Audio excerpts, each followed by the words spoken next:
Hello and welcome to another update video about gold. Gold moved a little bit higher than it would have been ideal. That's not a problem. If we really are in a B wave, as I suggested here in the last video as well, and on this wave count, then this should still end very soon. We broke a little bit higher than my target area for this B wave, but again, that's not necessarily a problem. I think this move should be exhausted quite soon. As you can see, last time here we were that exhausted on the RSI.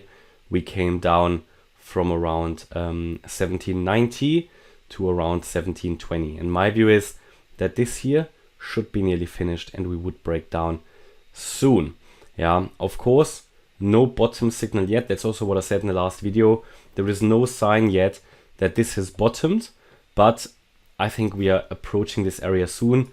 We are now getting very close to this key resistance at 1824, 1825, the wave X high. So this is key resistance. Let's see how the price deals with that.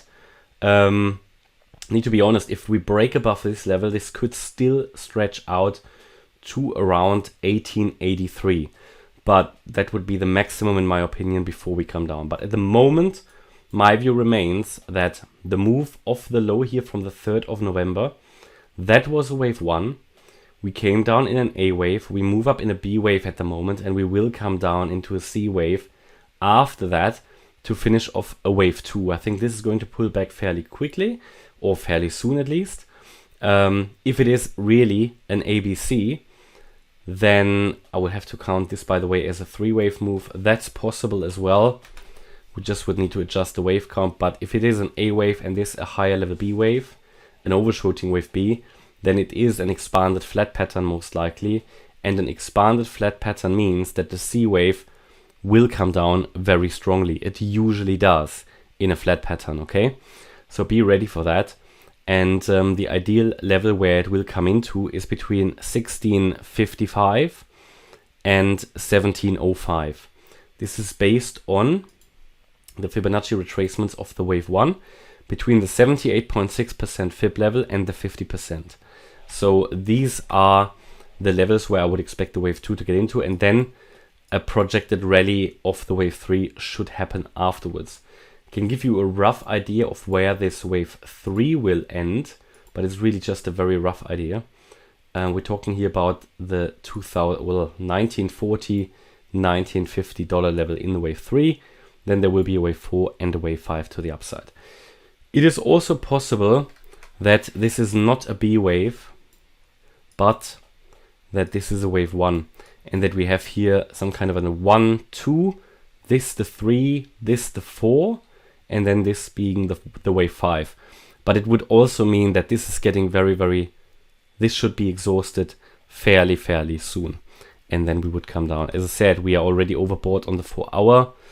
RSI, relative strength index. On the 8-hour, we are overbought as well.